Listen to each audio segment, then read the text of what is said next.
दोस्तों, वीडियो शुरू करने से पहले आप सभी से निवेदन है कि जो भी इस चैनल पे पहली बार आया है उस चैनल को लाइक करें, शेयर करें, सब्सक्राइब करें और वीडियो को ज़्यादा से ज़्यादा शेयर करें। जय श्री राम। दोस्तों, जैसा कि आप सभी जानते हैं, आज 13 फरवरी है।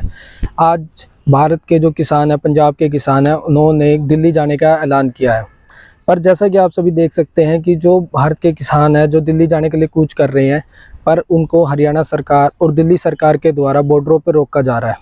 वो बॉर्डर इस प्रकार बनाए गए हैं, जैसा कि आप देख सकते हैं कि इन बॉर्डरों पे इतने किले, इतने नुकीले पत्थर, इतने नुकीले किले रखी गई हैं, बैरिकेड्स करे गए हैं, 6-6 लेयर के बॉर्डर बनाए गए हैं।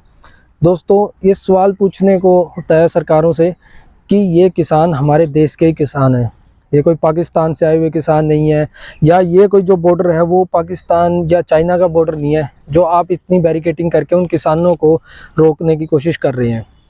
आज उन किसानों को यहाँ रोका जा रहा है, उनके धरने को ख़त्म किया जा रहा है। तो इससे पता चलता है कि लोकतंत्र का किस तरह सरकार गला घोट रही है।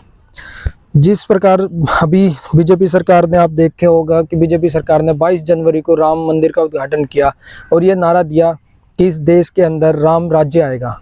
तो सरकारों के द्वारा जिस प्रकार किसानों के हकों को मारा जा रहा है, आम मजदूरों के हकों को मारा जा रहा है, अभी कुछ दिन पीछे आपने देखा कि जो ड्राइवर भाई थे उनके हकों को मारा गया। तो क्या इससे आपको लगता है कि देश में राम राज्य आ रहा है?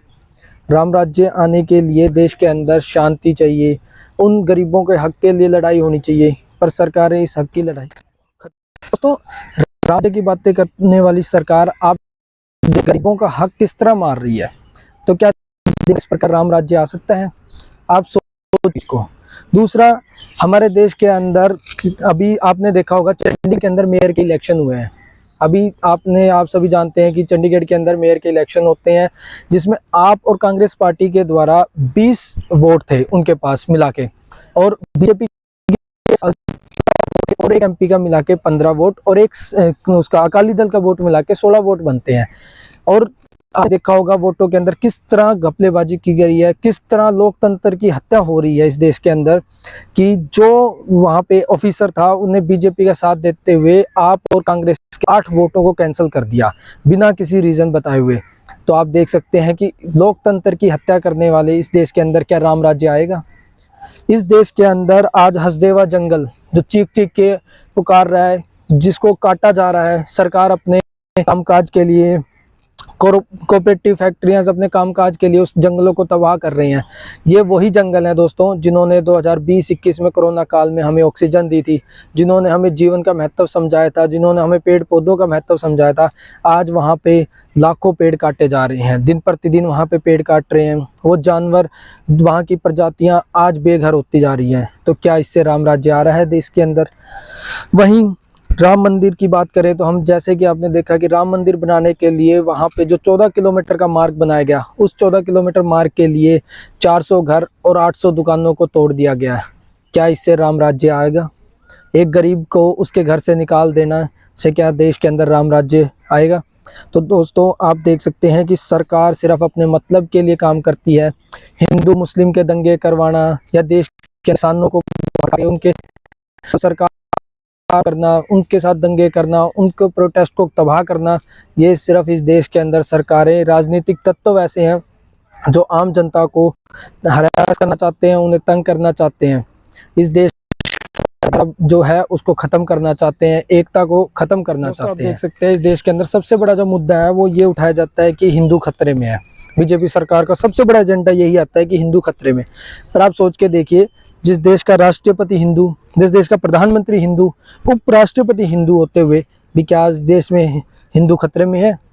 जब आप देख सकते हैं कि जब 2005 की सरकार थी, 2005 में कांग्रेस सरकार आई, उस समय पर एक प्रधानमंत्री सिख था, एक जो उपराष्ट्रपति हमारे थे वो क्या कहते हैं हिंदू था, और एक जो हमारे राष्ट्रपति थे एपीजे अब्दुल कलाम, वो एक मुसलमान थे।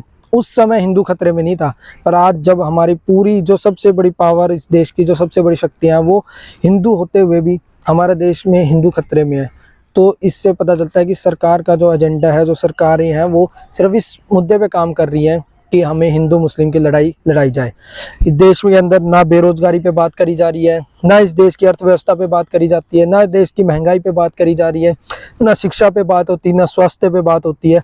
बस हमें एक नारा दे दिया जाता है हिंदू मुस्लिम का। दोस्तों, आप इस चीज़ से उठिए और ये चीज़ को जानने की कोशिश करिए कि इस देश के अंदर इस समय बेरोजगारी दर 8.2 दर्ज की गई है। हरियाणा सबसे ऊपर बेरोजगारी के ऊपर है, जिसके अंदर 10 साल से बीजेपी सरकार का राज है और वहाँ पे बेरोजगारी सबसे ऊपर है। आप अदर स्टेट में भी जाके देखिए तो बेरोजगारी सबसे चरम पे है। महंगाई की बात करें तो 2012-13 के अंदर जो पेट्रोल हमें 30 से 35 रुपये 40 रुपये लीटर मिलता था, आज वही पेट्रोल 100 रुपये 110 रुपये बैरल मिल रहा है। जो टमाटर 20 रुपये किलो मिलते थे, वो टमाटरों का रेट हमने 200-250 रुपये देखा है। ये है महंगाई देश में। आप बात करें आटे भाव की, तो जिस समय आटा हमें 1 किलो आटा 10 से 12 रुपये मिला है कांग्रेस की सरकार में, आज वही आटा हमें 33 रुपये किलो मिलता है। तो आप देखिए कि महंगाई 10 साल में कितनी बढ़ी। और पहले चीज़ को जानिए, देखिए, सोचिए कि राम राज्य सरकार किस तरह ला रही है। राम राज्य का मतलब है इस देश में सब बराबरी पे आए, जातवाद पे ना आए, हिंदू मुस्लिम में ना करें। राम राज्य का असली मतलब वो है। किसानों की जो उनकी एमएसपी की लड़ाई है, वो पिछले 2-3 सालों से लड़ी जा रही है, पर आज भी उन किसानों की एमएसपी नहीं दी गई है। ड्राइवर भाइयों के लिए जो रूल बनाए थे, सरकार ने जो रूल बनाए हैं कि भाई 10 साल की जेल होगी, 10 लाख रुपए जुर्माना होगा, जब प्रोटेस्ट हुआ तो उनको वापस लेने के लिए सिर्फ आश्वासन दिया गया और वो वापस नहीं लिए गए। तो आप इससे देखिए कि सरकार सिर्फ इलेक्शन आ रहे हैं, अभी वोट हैं, इसलिए आपकी बातें मान रही है, पर जैसे ही वोट ख़त्म हो जाएंगे वो सारे अपनी मनमर्जी करेगी। तो आप इस चीज़ से जागिए, उठिए, सोचिए और सतर्क रहिए। जय हिंद, जय भारत।